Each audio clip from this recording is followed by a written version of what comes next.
Bapak, Ibu, saudara-saudari Dharma, selamat sore. Salam dalam Dharma, Namo Buddhaya. Berbahagia sekali pada Sabtu sore ini saya bisa memenuhi undangan berceramah di Wihara Dhammasuka ini.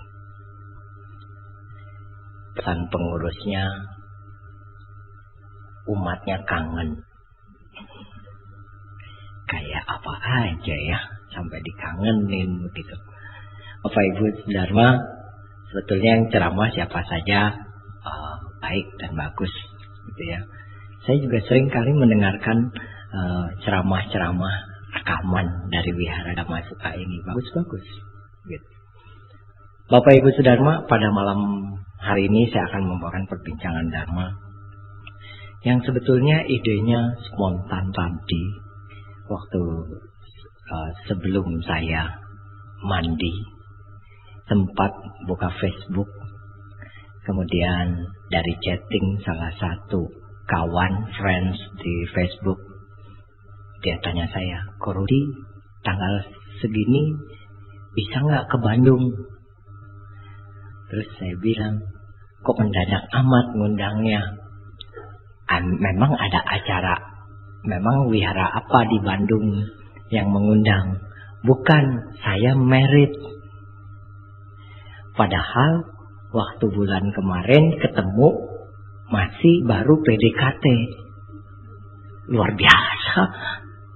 Saya sampai tulis hanya huruf besar semua. Hah? Kok bisa gitu ya? Nah, seperti itu.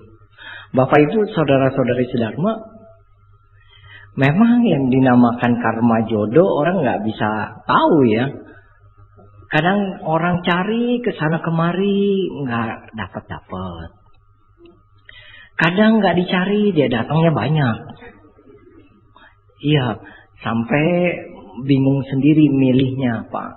Begitu. Kalau karma jodohnya lagi terbuka, lagi ada. Tetapi Bapak Ibu saudara-saudari Dharma perlu diketahui bahwa menikah itu belum tentu merupakan suatu jalan kebahagiaan menjalankan hidup di dunia ini. Banyak orang di dunia ini tidak menikah tetapi mereka juga bahagia. Banyak mereka yang menikah tetapi menjadi penderitaan seumur hidupnya. Bapak Ibu saudara-saudari Dharma, memang suatu pernikahan bukan hal yang mudah. Pesta sih gampang, 2 jam gitu ya. Bahkan kalau saya pernah diundang di daerah Tangerang, pesta itu bisa 2 hari ya. Ada nanggap lenong, gambang kromong ya. Nah, seperti itu. 2 hari pengantinnya apa nggak pegel ya, begitu ya. Sedangkan yang persiapan untuk 2 jam saja setahun Pak, kurang lebih. Cari restoran, undangan, souvenir dan lain sebagainya. Apalagi yang 2 hari begitu ya. Ya, tapi ini adalah tradisi di daerahnya masing-masing. Ibu bapak saudara-saudari Dharma, di dalam agama kita, pernikahan itu diharapkan bisa membawa kebahagiaan hidup, bukan penderitaan. Orang salah potong rambut, penderitaannya 1 bulan. Ini kita salah potong rambut, kependekan. Saya pernah salah potong rambut. Karena yang biasanya motongin rambut itu nggak ada, akhirnya sama yang lain gitu. Akhirnya oke lah. Bagaimana Pak? Dipotong pendek. Oke, dipotong pendek. Beneran pendek. Gitu ya. Nggak salah dia sih. Gitu ya. Begitu udah pendek, ya saya nggak ada lagi. Biar mau bayar berapapun nggak bisa ditempel lagi rambut saya. Begitu kan. Terakhir ya sudah, terima saja. Masuk kantor, 1 orang, 2 orang, sampai orang-orang banyak gitu ya. Selalu mengomentari, "Pak, gunting rambut di mana?" Iya nih, saya udah langsung tahu. Iya nih, udah jelek tambah jelek udah tuh ya. Nah, seperti itu. Sebulan penderitaannya Pak. Ya, Entah mahasiswa nanya juga, Pak, kok potong rambutnya begitu? Iya, saya mau irit 2 bulan nggak potong rambut. Saya bilang begitu ya. Kalau pendek kan 2 bulan lumayan gitu ya, nggak potong rambut. Nah, itu kalau salah potong rambut 1 bulan. Begitu 1 bulan rambut kita sudah panjang lagi, kita bisa gunting dengan baik, rapi. Salah pilih pacar, penderitaannya 2 tahun paling tidak. Jalan pacaran putus, penderitaannya 2 tahun. Sedih, bisa melupakannya sedikit-sedikit. Di Facebook banyak sekali anak-anak yang konsultasinya nggak jauh dari itu. Bahkan 1 bulan ada saya sampai 10 anak yang nanya, bagaimana caranya Ko Rudi melupakan orang yang kita sayangi. Saya udah tahu itu pasti putus pacar. Saya sampai bilang, aduh, kalau begitu saya rekam ya. Jawabannya itu saya tinggal kirim aja lewat file begitu kan, nah, seperti itu ya. Tetapi memang itulah 2 tahun paling tidak kita bisa lupa. Ada orang yang baru putus seminggu kemudian pacaran lagi, ada. Begitu, itu tergantung dari seberapa orang itu bisa menerima kenyataan. Ada orang yang bisa cepat menerima kenyataan hidup, ada yang nggak cepat. Itu salah pilih pacar. Tapi kalau salah pilih pacaran, salah pilih pasangan hidup, penderitaannya seumur hidup. Sampai mati jalanin. Begitu. Dulu juga udah dilarang tuh Rudi. Tante udah tahu tuh calon suaminya begitu. Brengsek segala macam. Nah sekarang dia tahu rasa tuh. Punya suami kayak begitu. Tinggal kalau sudah salah punya suami, ya cuman keluar air mata. Begitu. Bapak Ibu, saudara-saudari sedama, orang tua juga kadang-kadang mempunyai peranan di sini. Itu kalau saya di Tangerang tuh beberapa mahasiswa saya, mahasiswi ya. Kalau dia cuti kuliah, 2 hal yang paling banyak jadi alasan. Yang pertama, biayanya nggak ada. Cuti dulu, ngumpulin uang. Yang kedua, Jeffen. Merit. Menikah. Mau kemana? Menikah ya? Ketawa, hehe, Bapak tahu aja. Nah, seperti itu. Jadi Bapak Ibu, saudara-saudari sedharma, kenapa saya bilang kok masih muda, kuliah belum beres, udah mau menikah? Mama saya Pak yang repot. Jadi kalau anaknya udah umur 20, belum ada pacarnya, itu yang gerah bukan anaknya. Mamanya, kok anak saya belum ada yang Noel. Kalau mau Noel sih di Noel mah gampang ya. Nah, seperti itu. Maksudnya belum ada yang pacarin gitu, belum ada pacarnya. Bapak Ibu, saudara-saudari Dharma, ini yang menjadi sebab kadang-kadang kenapa pernikahan jadi tidak bahagia. Seperti itu. Jadi tanpa proses langsung. Ya, bahaya. Kadang-kadang yang pacarannya udah 7 tahun aja kemudian menikah. Setelah menikah berantem melulu. Ada. Itu mah ciong mulut Rudi. Oh ya benar juga ciong mulut. Apalagi suaminya udah gak kerja. Ciong beneran. Ya. Nggak ada duit tuh udah ciong udah semuanya juga begitu ya, ngomong apa juga jadi ribut. Nah Bapak Ibu saudara-saudari sedharma, jadi kalau misalnya masih usianya dini sebaiknya jangan. Selesaikan dulu sekolah dengan baik ya, mungkin sambil pacaran oke lah begitu ya, dengan batas-batas tertentu tentunya Bapak Ibu. Ya, Bapak Ibu juga harus membantu melihat. Jadi anak harus tahu. Jadi jangan terlalu galak juga Pak. Kadang-kadang nih orang tua kan seperti itu ya. Pokoknya selama sekolah mami nggak mau lihat kamu pacaran. Mami nggak mau lihat kamu bawa teman cowok ke rumah. Atau mami nggak mau bawa teman cewek ke rumah. Wah, akhirnya backstreet. Ini lebih bahaya. Kenapa? Orang tua tidak tahu. Begitu. Kalau sampai ada apa-apa orang tuanya kaget. Kok bisa begitu ya anak saya? Karena orang tua terlalu melarang. Sedangkan Bapak Ibu, sekarang aja Anak TK aja sudah bisa ngomong, Pak Rudi itu pacar saya. Anak TK tuh pacarnya, gitu kan, seperti itu. Hebat benar gitu ya. Anak TK aja bisa berantem, merebutin cowok. Temen TK-nya juga berantem, bisa ribut gitu ya. Aduh, saya bilang ini udah memang zamannya sudah beda gitu ya. Saya berpikir waktu saya SD boro-boro ngerti pacaran begitu ya. Nah seperti paling main kelereng sama nguber layangan. Seperti itu. Nah Bapak Ibu, saudara-saudari sedharma, kalau misalnya dipaksakan atau misalnya tanpa proses akan banyak akibat. Pernikahan di dalam negara kita harus melalui pernikahan yang namanya pernikahan negara dan pernikahan agama. Pernikahan agama yang seperti apa? Kedua mempelai datang ke wihara, pemberkatan. Ya, biasanya orang tuanya datang, kemudian pemberkatan. Ada romo yang ceramah, mungkin ada bante yang blessing dan lain sebagainya. Setelah itu catatan sipil.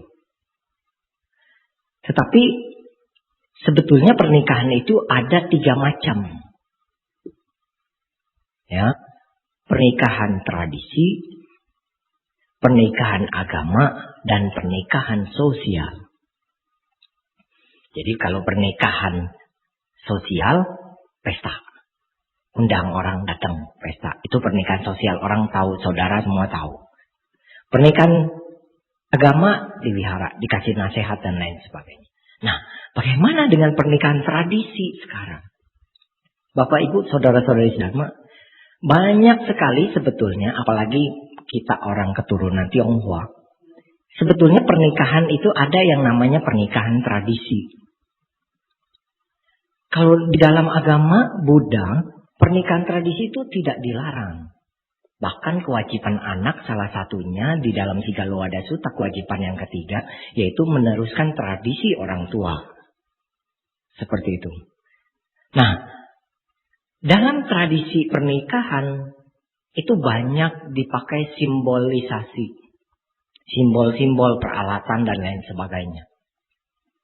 Kalau zaman dulu orang masih menggunakan upacara, dia pasang meja tinggi di depan pintu, sembahyang samkai, samkuan taiti. Kemudian upacara ini dikenal dengan nama Jiotao atau Sangto. Menghias kepala. Begitu.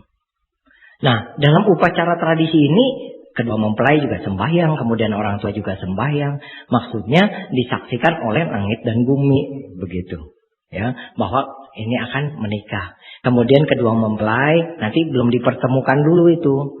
Dirias dulu.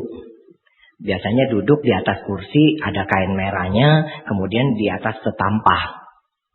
Jadi tetampah, kemudian tetampahnya ditaruh di atas, kursinya ditaruh di atas tetampah, kemudian pengantinnya duduk di kursinya itu. Nanti disisirin sama keponakan atau saudara. Kalau sekarang saya lihat dari tradisi Tionghoa itu, sebetulnya yang sisirin itu harus yang sio macan dan sio naga. Cuman kalau sekarang mah siapa aja yang ada, gitu kan? Ya udah sisir gitu ya. Nah, secara tradisi. Gitu. Kenapa? Karena pernikahan dianggap upacara yang sangat mulia, yang sangat sakral. Kemudian di depan pengantinnya itu disediakan beberapa peralatan sebagai simbolisasi. Yang pertama takaran beras. Orang mau menikah harus punya takaran beras. Artinya apa? Beras itu lambang ekonomi keluarga. Seseorang mau menikah harus punya pondasi ekonomi yang kuat dulu. Jangan menikahkan anak kalau belum kerja. Bapak kaya, emak kaya. Ini anak ya udah dinikahkan saja gampang lah, nanti dibantu tiap bulan begitu. Itu salah besar. Seperti itu. Anak harus mandiri, ekonomi harus kuat tuh. Makanya lambangnya itu takaran beras itu. Anak harus tahu takaran beras orang tua. Dan hidup harus sesuai dengan takaran beras itu. Itu maksudnya. Lambang takaran beras itu. Dulu kalau kita beli beras kan literan. Itu gantang itu ya. Nah, literan kan. Nah itu. Ada yang 2 liter, ada yang 1 liter. Nah, seperti itu. Kalau kita punya takaran beras 1 liter, maka hiduplah dengan makan atau takaran beras 1 liter. Orang punya takaran beras 1 liter. Dipaksa masukin beras 2 liter. Bisa nggak? Tidak bisa. Berasnya tumpah. Artinya apa? Orang hidup harus sesuai dengan kemampuannya sendiri. Bapak, Ibu, saudara-saudari sedama. Jangan memaksakan diri. Kita baru bisa nonton ke bioskop sebulan sekali. Nontonlah ke bioskop sebulan sekali. Kalau teman-teman kita yang mampu bisa nonton seminggu sekali, jangan hidup dengan kemampuan orang lain. Maka kita akan susah. Dulu, saya kalau ceramah naik bus, naik angkot. Kemudian, ya, orang tak bilang, kok nggak beli motor? Saya bilang nanti deh, kalau udah bisa beli motor, saya beli motor. Gampang. Akhirnya bisa tuh beli motor butut, ya, motor jelek. Nah, beli motor ceramah kesana kemari masih DKI. Kalau luar kota, luar DKI, Jawa Barat, Banten, itu saya naik bus. Orang bilang, udah naik motor tuh ke Bekasi, saya masih naik motor. Udah kehujanan, ntar di jalan ada apa-apa. Udah buru-buru beli mobil. Saya bilang, tunggu nanti saya baru bisa beli mobil, saya beli mobil. Omi takut Bapak Ibu, ya bisa juga sedikit-sedikit pelan-pelan walaupun jadi guru bunyinya kredit, tapi sekarang udah nggak bunyi kredit lagi tuh mobil, gitu ya, udah lunas, gitu ya, seperti itu. Ya Omi takut saya sehat, gitu ya, keluarga saya juga sehat selama masa itu, dan akhirnya bisa juga, gitu kan. Tapi saya tidak pernah merasa terbeban. Harus punya ini, harus punya itu, harus punya ini, harus punya itu. Kenapa? Saya pikir apa yang saya mampu itulah yang saya jalanin. Jadi hidup enak. Hidup enteng-enteng saja. Ya, Bapak Ibu, seperti itu. Ya, kebetulan istri juga orangnya pengertian. Ya, Omi Tohut. Ya, ngerti. Seperti itu. Memang sih, waktu pacaran dia udah tahu bahwa pacarnya ini bukan milik dia seorang. Dia harus rela bagi-bagi sama ai-ai, incin-incin, asuk-asuk ya, koko, cece yang ada di sini, adik-adik gitu kan, seperti dia rela gitu kan, seperti itu. Itu dia. Sampai saya pernah ditanya, apa istri nggak pernah marah tuh? Malah dia yang kadang-kadang suka ingetin, ada ceramah nggak hari ini? Gitu. Nah itu dia. Bapak Ibu, saudara-saudari Dharma, dengan adanya pondasi ekonomi yang kuat, maka pernikahan akan lebih baik. Pernah ada satu ibu kan, saya pernah ngomong, nanya saya, kalau sio ini sama sio ini, kap apa ciong? Saya tanya lagi, calon suaminya kerja apa nganggur? Kalau kerja, sio apa aja cocok. Kalau nggak kerja, sio apa aja ciong, jangan. Terus ada lagi nanya, Pak Rudi, saya mau ngadain pesta anak saya, bulan apa yang bagus? Saya tanya balik lagi, duitnya ada bulan apa? Bener ini. Kalau pesta nggak ada duitnya, jangan cerita. Biarpun dihitung istilahnya, dihitung pejinya, dihitung pacenya itu, oh ini pe gue nih bagus. Meyucien ngomong apa? Begitu kan? Nggak ada duit, bokek ngomong apa coba? Mau utang. Begitu kan, seperti itu. Malu rasanya kayaknya utang buat pesta. Begitu kan, tidak ada bangganya. Begitu habis pesta, bukan honeymoon ke Bali, kemana, mikirin utang. Begitu, mending kalau angpaunya impas. Pengeluaran sama dengan pendapatan, balance. Kalau ini, kalau kurang, jadi akhirnya begitu habis nikah bukannya happy, tidak bahagia. Seperti itu. Bapak Ibu saudara-saudari Dharma, ini dia. Jadi penting ya. Mahasiswi saya kalau saya tanya, mau seperti apa calon suami kamu nanti? Dia punya syarat. Kalau cewek sekarang, saudara-saudari Dharma, ada syarat.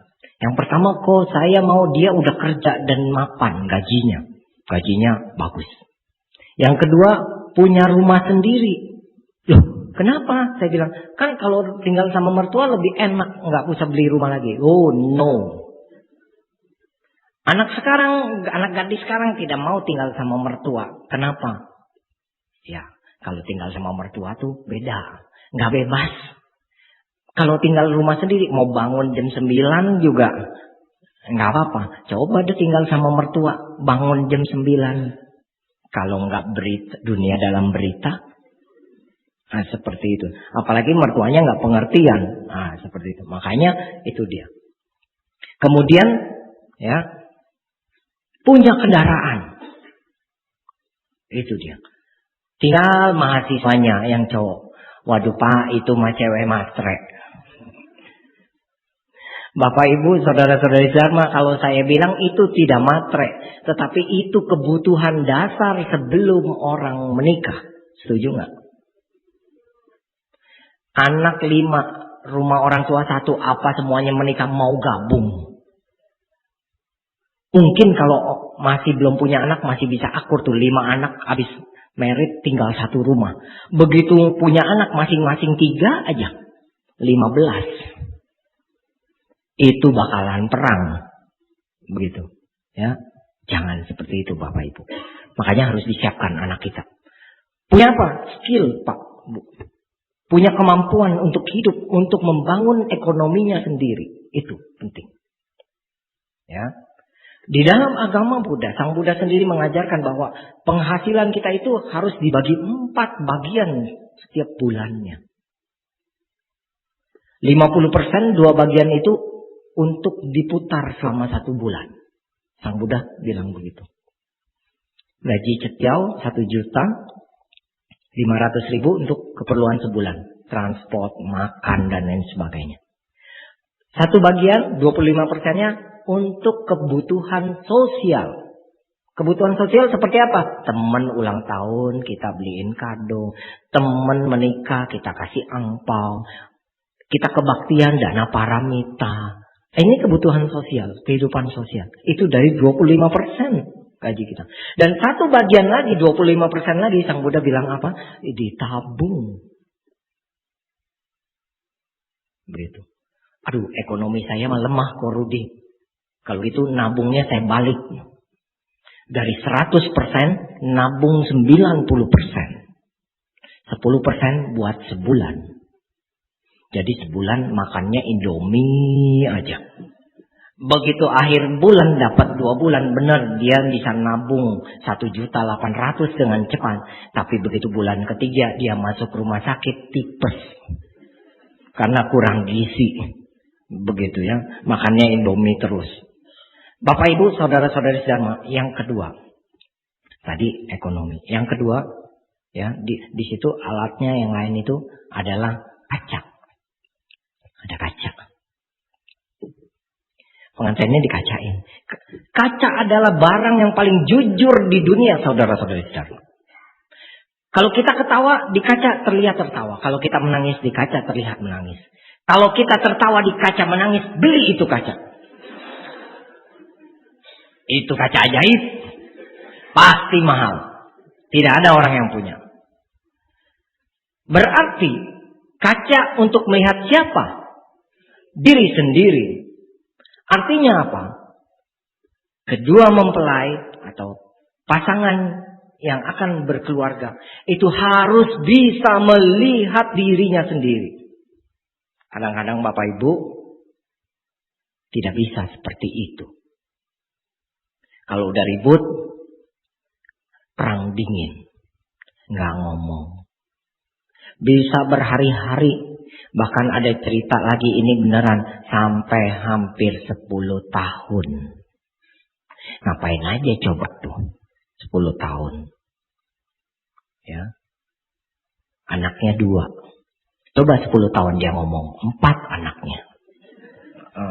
Gitu kan, 10 tahun. Kenapa? Kalau ditanya, yang salah dia.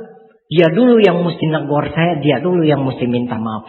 Saya mah nggak nantinya deh, nanya duluan. Tuh, berarti di rumah nggak ada kacanya. Begitu. Iya. Karena merasa paling benar. Pacaran juga begitu, saudara-saudari Dharma.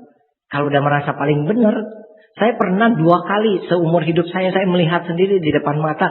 Itu orang lagi pacaran, lagi ribut. Terus pacarnya, yang pacar cowoknya itu ambil sepatunya, buka sepatunya, ditabokin ke muka ceweknya. Wah, apa? Waduh, saya bilang, waduh, ini ternyata bukan sinetron aja ya. Begitu beneran. 2 kali saya. Yang pertama, itu saya ingat di daerah Angke. Yang kedua, saya ingat di tempat parkir motor di daerah Glodok. Mau dipisahin, urusan pribadi. Terakhir kalau dipisahin ceweknya bilang, biarin aja, saya seneng kok dipukul. Ngomong apa saya? Kalau misalnya begitu, kelainan, begitu kan, seperti itu. Ya. Kalau nggak dipisahin, bagaimana? Kalau dulu memang nggak ada hukum, sekarang ada payung hukumnya, jangan main-main Pak. Seperti itu. Ya. Dulu sih orang diapa-apain suaminya udah nangis aja, cuma bisa keluar air mata. Makanya jangan heran ya. Ada yang digebukin sampai biru-biru, cuma bisa keluar air mata. Sampai kemudian disundutin, cuma bisa keluar air mata. Disiram air panas, dibakar.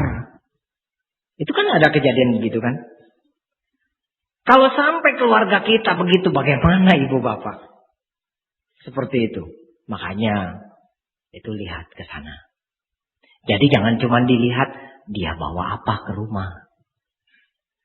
Tetapi kita melihat karakter daripada calon menantunya.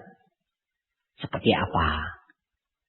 Kalau karakternya baik, karakternya rajin, karakternya bagus, kualitas baik, biar susah waktu menikah itu ada harapan bisa kaya.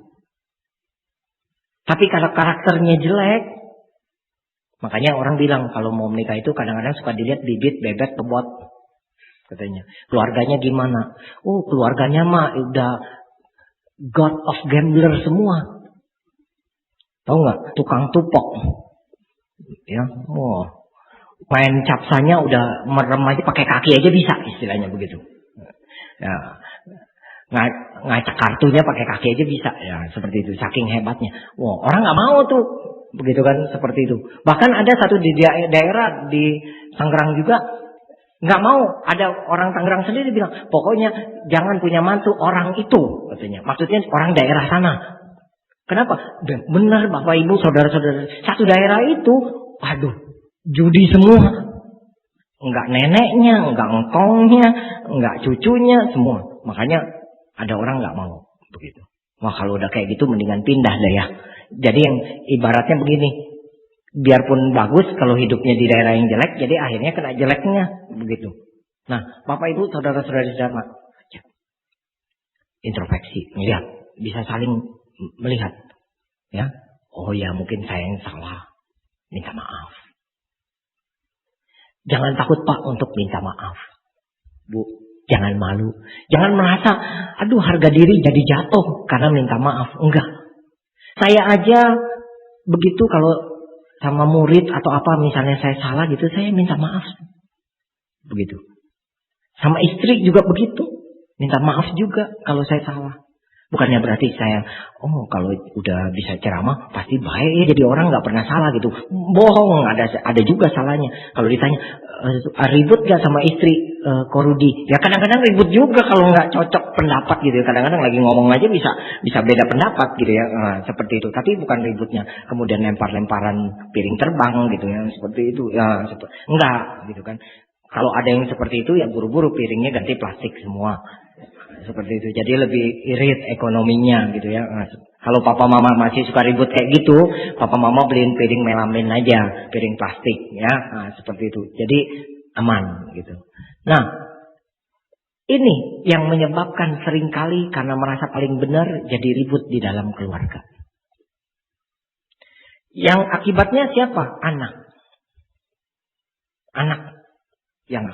Anak kalau lihat papa mama ribut akan sedih. Secara psikologis dia akan takut. Begitu. Dia akan takut. Di sekolah dia juga jadi nggak ceria, nggak seperti biasanya karena papa mama ribut.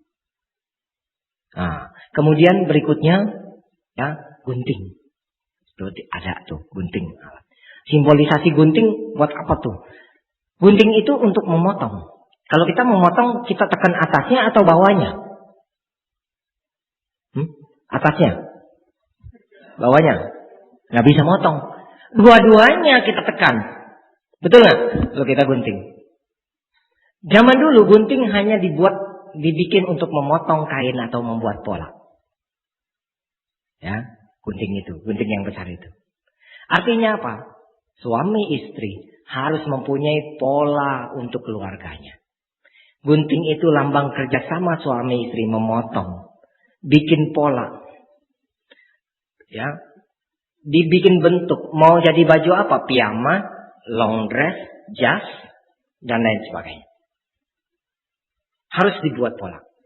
Jangan sampai kita ditanya, kok anak ini kan lulus SMA mau kuliah di mana? Ya lihat aja deh nanti Rudi deh. Kalau ada duit kuliah, nggak ada duit nggak usah kuliah.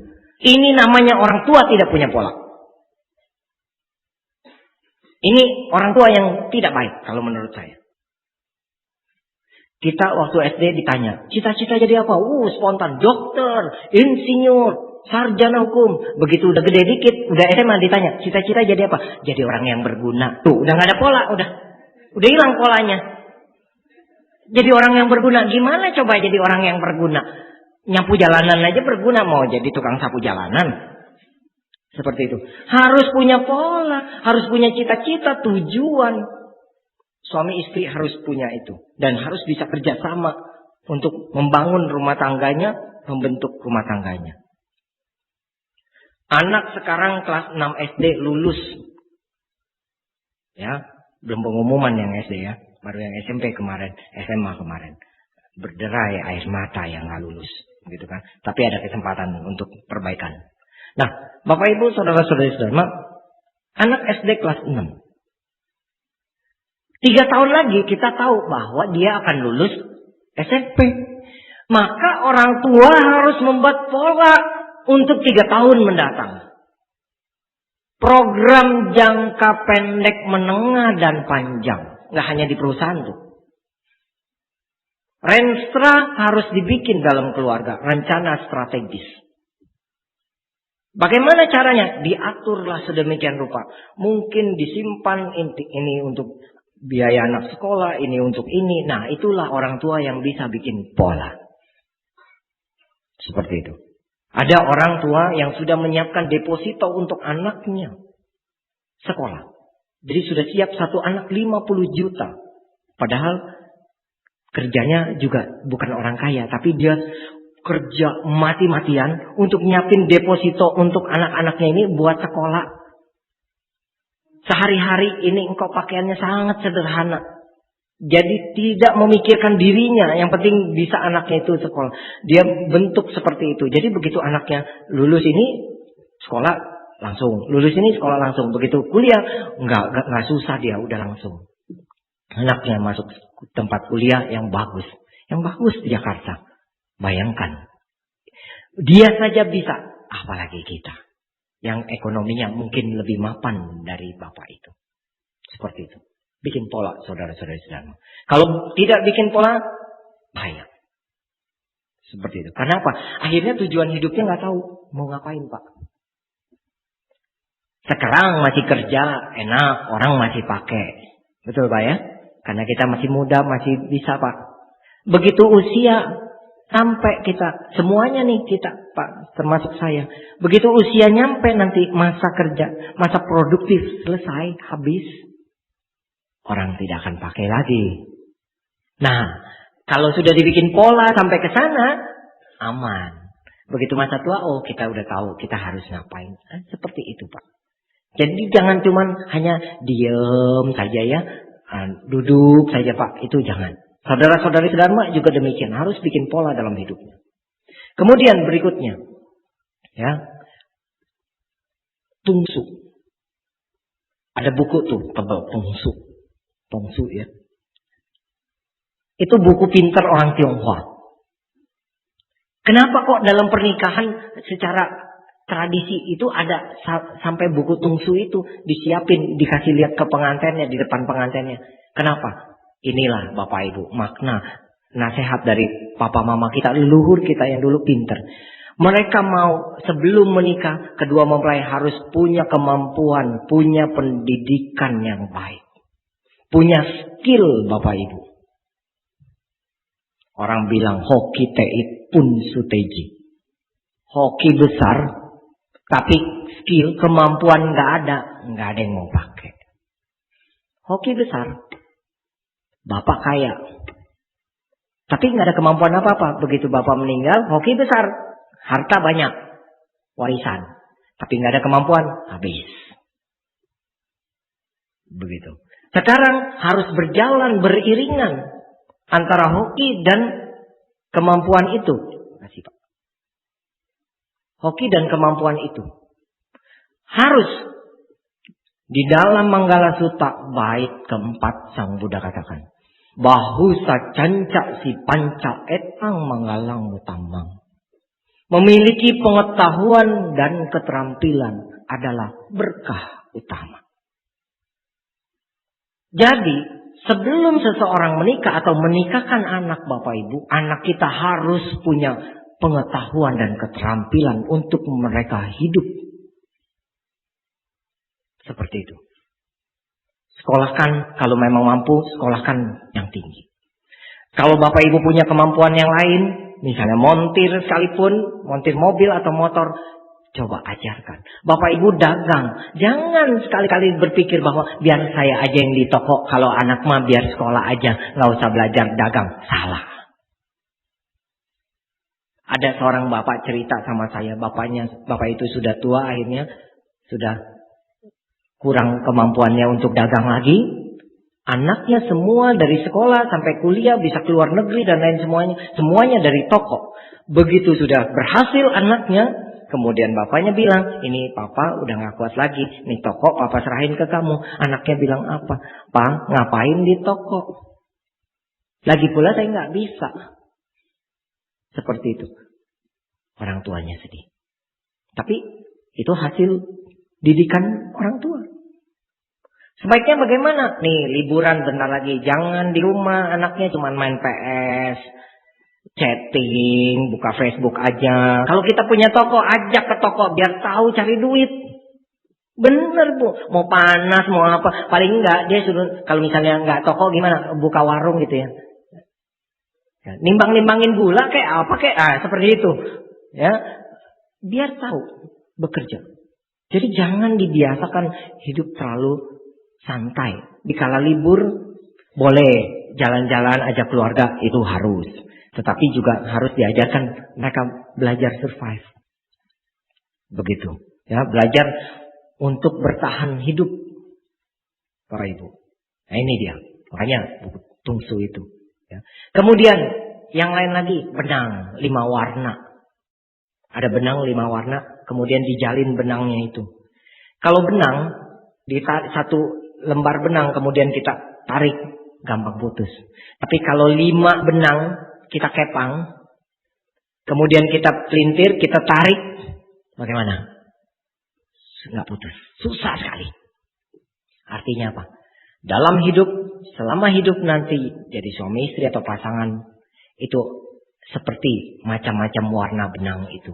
Hidup itu warna-warni Bapak Ibu. Kadang bisa ketawa bareng, kadang bisa nangis bareng gitu ya. Nanti ada enak, ada susah, ada sehat, ada sakit. Ada bahagia, ada sedih. Ya, seperti itu. Hidup seperti itu.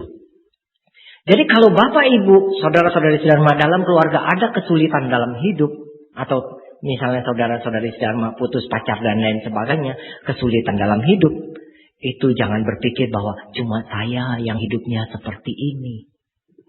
Tidak. Semua orang bisa mengalami itu.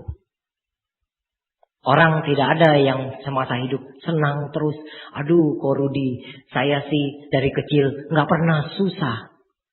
Makan juga nggak pernah tuh yang namanya cuman bubur. Dari bayi udah makannya burger.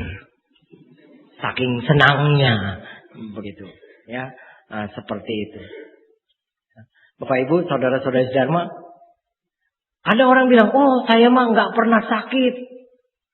Itu. Kalau orang merasa dia sehat terus, dia waktu disuruh cek, gitu ya. Kebetulan kemarin juga ada cek darah gitu ya. Akhirnya saya ikut juga gitu. Ya, seperti itu. Dia bilang, saya mah nggak perlulah cek darah. Loh kenapa? Saya mah nggak pernah sakit, Pak Rudi. Bukan nggak pernah, tapi belum sakit. Bukan nggak pernah, tapi belum sakit. Biasanya kalau orang seperti itu bisa kaget nanti. Begitu kena sakit, besar. Tinggal dia bengong sendiri. Kok bisa kena ya? Seperti itu. Bapak Ibu, saudara-saudari Dharma, ini penting nih. Makanya pengetahuan-pengetahuan itu harus ada. Ya, seperti itu. Jangan sampai menikahkan anak nggak tahu apa-apa. Habis Pak Rudi udah umur cacat, belum menikah. Nanti gimana? Kasihan nanti anaknya masih kecil, udah tua papanya. Tuh pikirannya seperti itu. Ya ilah, sekarang ada asuransi, jangan takut. Bener. Ya, ada apa-apa orang tuanya ada asuransi anaknya, nggak susah.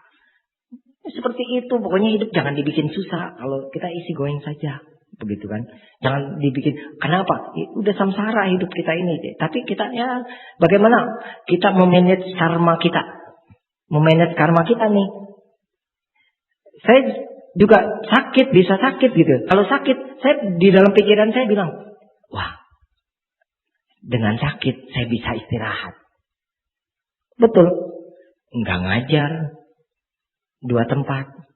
Enggak ceramah. Ada alasan tepat. Gitu kan. Istirahat. Bukannya berarti enggak mau ceramah. Gitu. Harus istirahat. Badan istirahat. Tapi dengan begitu kesehatan akan jadi baik. Seperti itu. Kadang-kadang Pak, Bu, kita lupa Pak. Apalagi orang yang sudah keranjingan kerja. Gila kerja. Ada. Jam kerja jam 8, pulang jam 4. Dia bisa sampai jam 8 lagi baru pulang dari kantornya. Seperti itu. Kenapa? Ya, keranjingan kerja. Ya. Bapak Ibu, saudara-saudari Dharma, berikutnya yaitu sumpit. Makanya orang kalau pernikahannya 25 tahun, 50 tahun dirayakan tuh. Pernikahan 25 tahun, pernikahan perak. Gitu ya. 50 tahun pernikahan emas gitu. Nah, biasanya suka ada yang kasih hadiah sumpit. Sumpit perak atau sumpit emas. Sumpit lapis perak, lapis emas. Nah, seperti itu. Sumpit itu lambang suami istri. Bapak Ibu kalau makan pakai sumpit, ya, makan sumpit mah enggak kuat ya. Makan pakai sumpit. Sumpitnya yang seperti apa? Sama. Sama apanya? Sama panjangnya. Sama panjang, yang satu segede gini, yang satu segede gini, sama panjang tapi. Gimana tuh? Sama besar. Sama panjang, sama besar. Begitu ya, baru enak tuh sumpit. Tapi sumpit sekarang mah dipatahin sih. Nah, seperti itu. Tapi hati-hati tuh, jangan sering-sering tuh pakai sumpit yang seperti itu. Karena kebanyakan dari daur ulang, Pak. Seperti itu. Masih bagus sumpit yang zaman dulu tuh, yang hitam tuh, tukang bakmi zaman dulu tuh, itu sumpitnya bagus tuh yang dari kayu. Nah, seperti itu. Nah, itu makan pakai sumpit. Suami istri juga harus bisa seperti sumpit. Kenapa? Sederajat sama. Jangan merasa derajat lebih tinggi daripada yang lain. Ya. Saya yang cari duit, Pak. Dia yang mesti saya atur. Saya yang mesti ngatur. Itu namanya menempatkan diri. Sumpitnya panjangnya lebih tinggi sendiri daripada pakai sumpit yang panjang pendeknya beda, nggak enak. Orang lihatnya juga aneh. Perkawinan, pernikahan, pacaran juga begitu. Istri lebih kaya dari suami. Suami dianggap tidak punya harga diri. Itu tidak boleh. Banyak tuh yang seperti itu. Jadi suaminya udah kayak kerbau dicocok hidung, Pak. Pokoknya istrinya apa? Iya deh. Terserah mama dah. dan lain sebagainya. Pacaran juga nggak boleh tuh begitu. Kadang-kadang kan pacaran begitu. Paling nggak enak tuh kalau pacaran begitu. Seperti itu ya. Mau makan apa? Terserah dah. Nah lu, menu terserah nggak ada. Udah paling susah. Kalau kita ngajak orang makan, terus ditanya makan terserah. Terakhir, makan ini yuk. Jangan yang itu deh. Tapi terserah. Begitu kita bilang makan ini, tapi dia bilang, jangan yang itu deh. Gitu. Yang lain aja. Bingung kan? Makanya tidak boleh bilang terserah. Kalau kita umat Buddha harus memilih. Hidup itu harus memilih. Coba restoran terserah, nggak ada. Mungkin jadi ide juga ya, buka restoran terserah aja ya. Jadi kalau misalnya ada pasangan yang lagi pacaran, suami istri atau anaknya ditanya mau makan apa, terserah. Ya udah itu ada restoran terserah. Seperti itu. Jadi tinggal duduk aja terserah, nanti pelayannya mau nyediain apa sama kita. Seperti itu. Ya kita tinggal bayar gitu. Mungkin ide bagus juga tuh ya, belum ada tuh restoran begitu ya. Nah, Bapak Ibu, saudara-saudari sedharma, ini dong. Harus dong punya pandangan yang sama. Kan di dalam setiap pernikahan wihara kita selalu dinyanyikan, berbahagialah perkawinan saling mencinta, suami istri yang saling mengerti sama setia, pada saling harga menghargai, pada saling hormat menghormati. Harga menghargai, hormat menghormati. Saling percaya, saling membantu. Itulah perkawinan yang berbahagia. Ya. Saling percaya, saling bantu, saling menghargai. Seperti sumpit. Kalau di rumah udah nggak cocok, cekcok melulu, berarti makan udah nggak pakai sumpit lagi, sendok. Jarang ya makan pakai sumpit sekarang ya. Padahal dulu saya waktu kecil sama nenek saya makan nasi aja harus belajar pakai sumpit. Orang tua sekarang udah pakai sendok. Begitu giliran makan pakai sumpit, anaknya bingung. Gitu ya. Begini atau begini. Kadang-kadang digulung-gulung tuh mie. Gitu ya. Nah, seperti itu. Nah, itu dia. Kemudian yang terakhir adalah bukan terakhir, yang lain sisir. Disisirin pengantin. Sisir buat apa? Merapikan. Sebelum berangkat ceramah, mandi.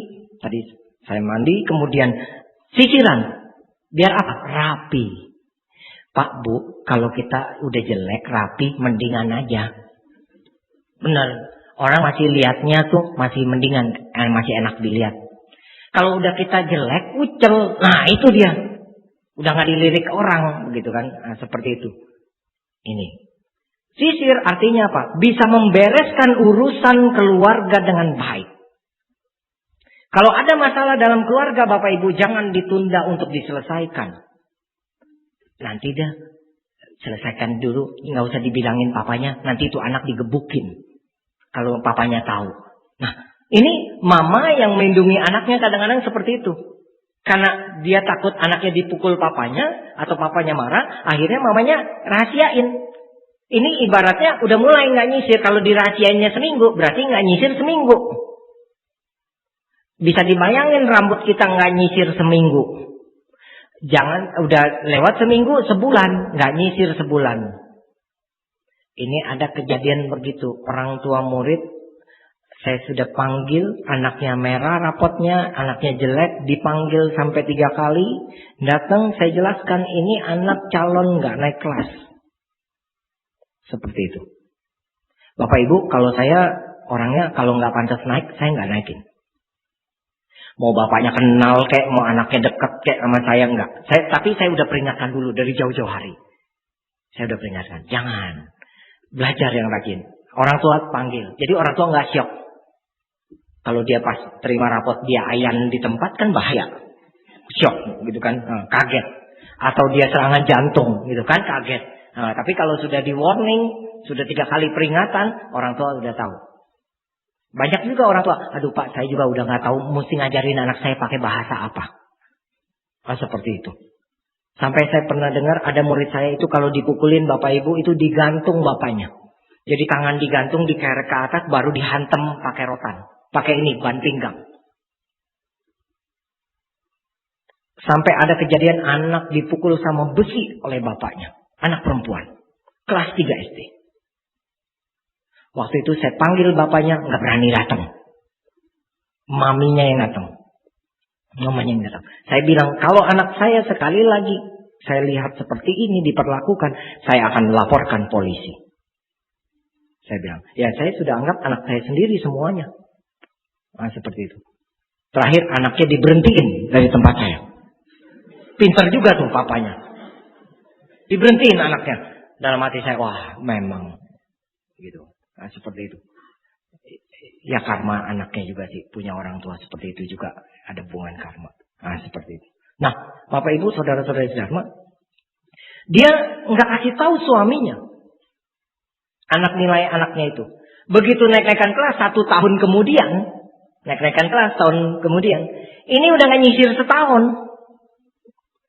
Bisa ibu bayangin, nggak keramas, nggak nyisir setahun. Kayak gimana tuh rambut? Udah nggak bisa disisir lagi. Udah paling pantas diapain? Dibotakin udah, dicukur habis, dibotakin. Udah gempel jadi satu semua tuh rambut. Nah, seperti itu. Udah nggak ujungnya yang mana tuh rambut udah nggak ketahuan, udah jadi satu, udah nempel semuanya. Masalah dalam keluarga kalau didiamkan juga seperti itu, Bapak Ibu, saudara-saudara Dharma. Jangan main-main. Banyak akhirnya suami istri itu karena dia terlalu menendam, disimpan, dendam akhirnya dengan suaminya atau dengan istrinya. Pada suatu saat sudah tidak tahan lagi, ini akan meledak. Jadi bom waktu. Pada saat meledak, wah semuanya diungkit, Bapak Ibu. Begitu kan? Banyak yang terjadi seperti itu. Terakhir, pisah. Soal pisah, soal cerai paling gampang. 8 juta doang. Di catatan sipil bercerai 8 juta aja, Bu. Tapi mau menikah 50 juta nggak cukup. Benar kan? Tapi kalau mau bercerai murah 8 juta. Seperti itu. Masalahnya bukannya gampangnya bercerai. Tapi efek daripada perceraian orang tua. Apa efeknya? Efeknya ke siapa? Anak. Ditanya anaknya, mau ikut siapa? Sayang papa apa sayang mama? Itu ibaratnya dibelah jiwanya itu anak kita itu. Ya kesana papa, kesini mama. Seperti itu. Kecuali emang sih ada orang tua tertentu yang udah pokoknya gue bercerai, anak ketinggal, gue nggak mau bawa anak. Misalnya begitu, ada. Bahkan ada satu juga saya pernah kenal, saya pernah jadi orang tua asuhnya juga untuk sekolah dia. Itu begitu dia lahir, Bu, ditinggal begitu saja sama neneknya. Neneknya itu kerja di pabrik tahu. Cuman cuci kain tahu. Seperti itu. Kelas 6 SD lulus, orang-orang happy, dia nangis di depan pintu. Kebetulan saya lewat. Kenapa? Kebetulan dia aktif sekolah minggu. Iya, Koko, saya nggak bisa sekolah lagi. Nah, Ama nggak punya duit. Loh, memang mama papa kemana? Nggak tahu. Ya, namanya anak SD ya. Dia jawab, kok nggak tahu ya? Saya bingung gitu. Papa mamanya kok dia nggak tahu. Begitu saya tanya-tanya, oh ternyata ditinggal sejak bayi. Ada yang kayak gitu. Nah, seperti itu. Nah, itu dia. Akibat apa? Perceraian. Terakhir orang tuanya sama-sama nggak mau bertanggung jawab. Ya. Terakhir tertampah. Yang didudukin, yang diinjek. Itu lambang dunia baru. Kalau pengantin itu, pernikahan itu, ditetampah itu melambangkan dunia baru. Artinya apa? Dunianya ada batasnya. Tetampah kan ada pinggirannya. Kalau sudah menikah, yang tadinya dugem tiap malam minggu, itu udah nggak boleh lagi. Ada suami istri hobinya dugem, ada. Begitu ya. Yang tadinya ngetrek jembatan 2 Pluit. Tuh, saya tahu tuh dulu. Nggak tahu nih sekarang Pak Basuki masih ada nggak tuh ya? Ngetrek. Udah nggak ada ya? Oh, pindah ya? Mungkin jalanannya udah rusak. Nah, seperti itu. Ya. Itu dulu, waduh bukan main ini, lapangan trek ini. Ya. Seperti itu. Sampai ada yang jatuh, kakinya, tangannya patah, orang mati atau gimana itu. Enggak, heran sekali. Itu luar biasa. Itu udah gak boleh lagi. Mesti ingat. Bawaannya emosi tinggi. Kalau sudah punya keluarga di tempat kerja, ingat. Jangan terlalu emosi. Ribut dengan teman kerja, ribut dengan pimpinan. Kemudian kita bilang, udah berhenti aja.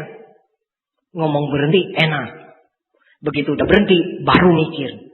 Gila, anak bayaran gimana ya bulan depan? Tuh. Mau makan apa? Mau minta maaf lagi, balik lagi. Udah gak ada muka. Seperti itu. Makanya semakin kita berusia bertambah, kebijaksanaan harus semakin tinggi. Itu Bapak Ibu. Jadi, ya memang sih, ini ada anekdot. Kalau masih umur 17, siapa gue? Ada orang naksir, siapa gue dong? Ganteng gitu loh, cantik gitu loh, gitu kan. Begitu umur 20-an, ya 25 gitu kan. Siapa dia? Mulai nyari. Karena nggak ada yang deketin dia, mulai nyari siapa tuh dia. Mau kenalan, modal. Begitu umur 30 lebih, siapa saja. Ini bahaya. 17 siapa gue? 25 siapa dia? 35 siapa saja sudah. Ya, seperti itu. Kalau urusannya udah siapa saja, lebih baik jangan. Bapak Ibu perlu diingat. Jangan berpikir bahwa orang kalau tidak menikah hidupnya tidak bahagia. Salah, belum tentu. Banyak orang setelah menikah juga tidak bahagia. Seperti itu. Makanya jangan menganggap remeh orang yang hidupnya tidak menikah. Kenapa? Itu jalan hidup setiap orang, hak hidup setiap orang. Seperti itu. Banyak yang ke saya, Korudi minta tolong dong, anak saya nih pintu jodohnya kapan nih terbuka, umur berapa gitu kan. Dikiasnya apa gitu kan. Dikiasnya apa gitu kan. Sebetulnya gampang. Saya sering jawabnya nggak pakai yang macam-macam, saya jawab logika aja. Anaknya umur berapa? Itu yang pertama. Sifat anaknya seperti apa? Maksudnya begini, mau gak bersosialisasi dengan orang? Kadang-kadang ada tuh anak dari mana sekolah masuk, udah di kamar, saudara datang apa datang juga gak, masa bodoh aja. Ya, gak pernah ikut kegiatan sosial, kebaktian atau apa. Jangan cerita yang kegiatan sosial yang donor darah segala macam, deh jangan cerita begitu dah. Yang gampang-gampang saja, tidak mau. Kenal dengan tetangga main saja, tidak. Yang seperti ini udah pasti berat jodoh. Mau dikias apa juga, jangankan lepas ikan emas, lepas gajah juga udah nggak ada obatnya. Ya, kalau ikan emas kan kecilnya Pak, gajah Pak, ikan paus tuh, gitu yang gede. Jangan ikan emas, ikan paus juga nggak bisa. Nggak bakalan dapat jodoh tuh anak. Beneran. Kenapa? Nggak mau merubah diri. Begitu. Ya. Orang tua juga nggak pernah mendorong. Kalau ketemu orang, diam aja. Kok silent is golden. Itu pepatah kuno. Silent is golden. Diam itu adalah emas. Tapi sekarang, orang kalau lihat orang diam aja. Silent is stupid, saya bilang. Kalau diam aja, diam pertanda bodoh, gitu kan, seperti itu. Nggak boleh seperti itu. Makanya Bapak Ibu dorong anaknya kegiatan sosial. Kalau memang tidak ada pilihan, jangan memaksakan untuk memilih. Ini pesan saya.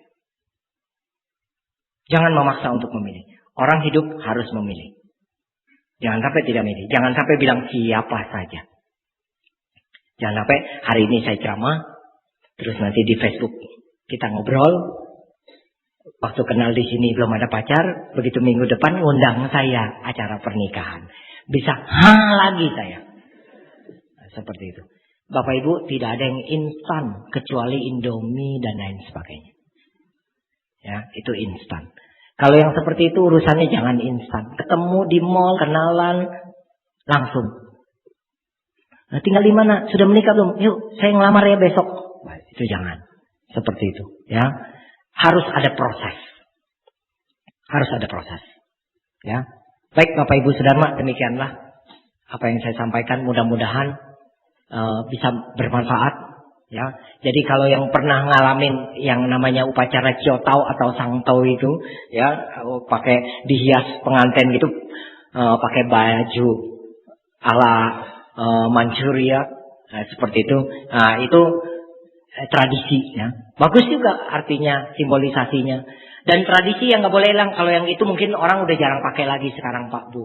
Ada satu tradisi yang masih harus dipakai, yaitu melamar, sangjit, antar barang, sama tepai. Tepai tahu ya? Kasih teh sama orang tua, pai, kasih teh, orang tua minum, terus kasih angpau. Itu nggak boleh hilang tuh. Kenapa? Itu angpaunya gede. Seumur hidup Anda nggak bisa jualan teh dibayar pakai emas 5 gram, nggak bakalan. Itu doang sampai mati seumur hidup. Ya, oke. Baik. Kalau saya ngajar, murid nggak nanya, ada 2 kemungkinan. Yang pertama, jelas sekali, sehingga nggak nanya. Yang kedua, tidak ngerti sama sekali, nggak tahu apa yang mau ditanya. Tapi mudah-mudahan, saya yakin Bapak Ibu bisa membina keluarga dengan bahagia, dengan baik. Saya ambil satu kisah Wisaka. Pada saat dia menikah, papanya memberi dia nasihat. Api dari dalam rumah tidak boleh dibawa keluar rumah. Api dari luar rumah tidak boleh dibawa ke dalam rumah. Ada maknanya Bapak Ibu saudara-saudari sekalian. Artinya apa? Masalah intern di dalam rumah tangga kita, jangan kita bawa keluar rumah. Itu api yang dibawa dari dalam keluar rumah. Bukan bawa-bawa api, bawa-bawa kompor ya, bukan. Nanti ada pertanyaan lagi, Pak Rudi kalau pindah rumah kan apinya dibawa tuh dari luar masuk ke dalam katanya. Nah, seperti itu ya. Bukan seperti itu. Ini makna yang tersirat, bukan secara sebetulnya. Jadi apa urusan rumah tangga jangan diceritakan keluar. Mertua jadi mertua nggak boleh ceritain mantu. Yang jadi mantu nggak boleh ceritain mertua keluar. Habis kalau nggak diceritain demam rasanya Pak Rudi. Jangan. Ya, itu adalah rahasia rumah tangga. Ya.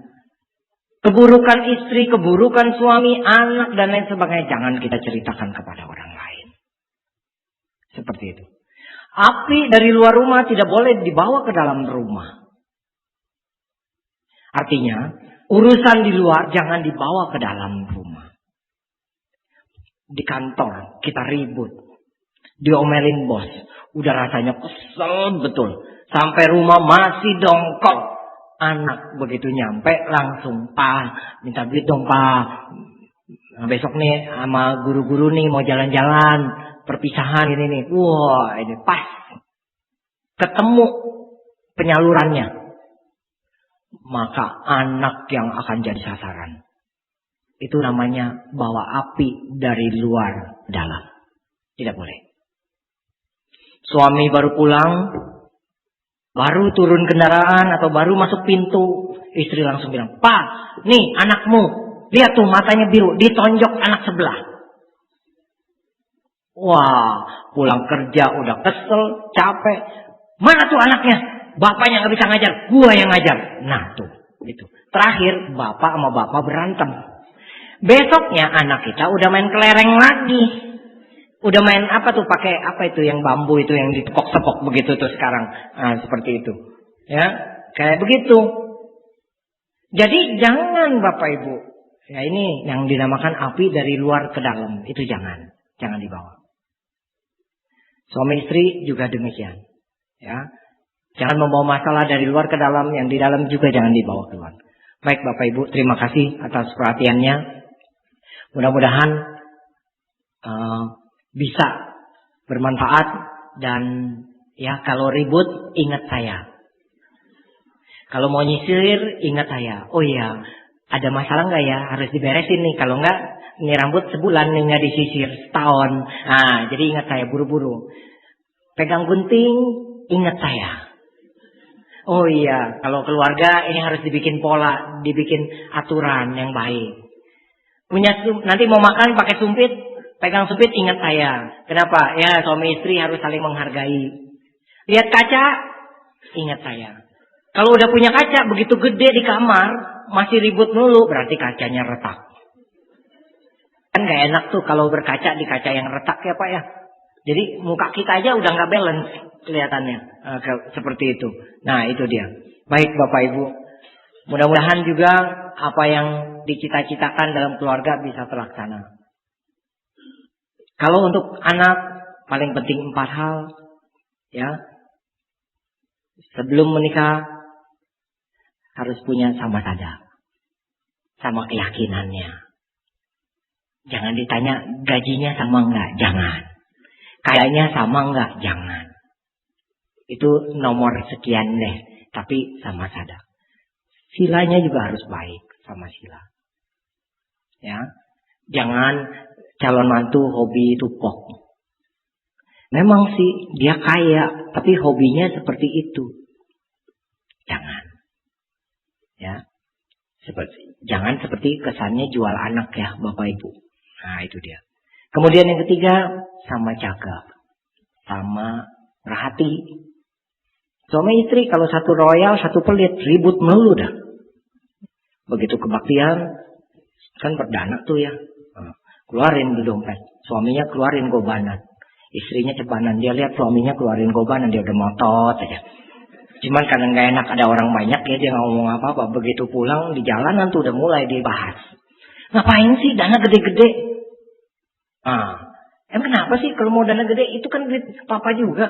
Orang mau dana secukupnya. Wah jadi ribut tuh. Bayangkan berbuat baik saja jadi ribut. Gara-gara yang satu murah hati, yang satu pelit. Tapi Pak Rudi waktu pacaran sih murah hati bener tuh orang. Pacaran. Beda apa?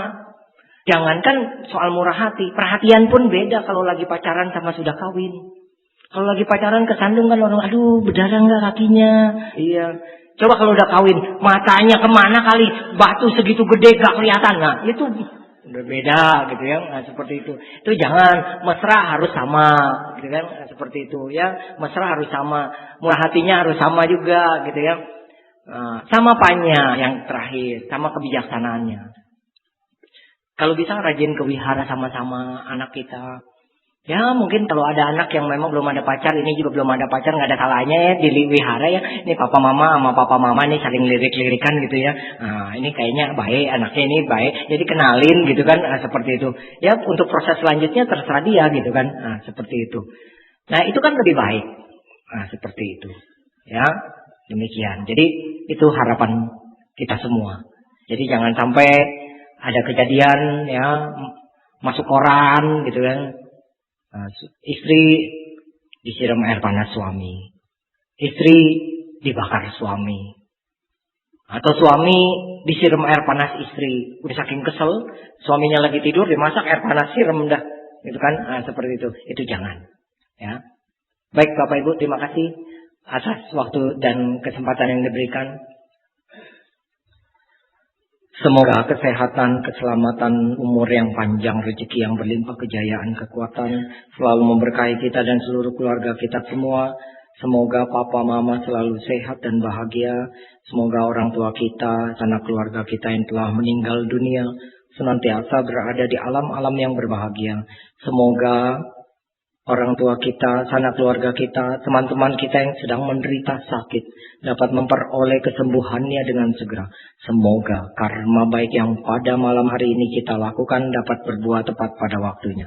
Semoga semua makhluk hidup berbahagia. Sadu, sadu, sadu. Salam dalam Dharma, Namo Buddhaya.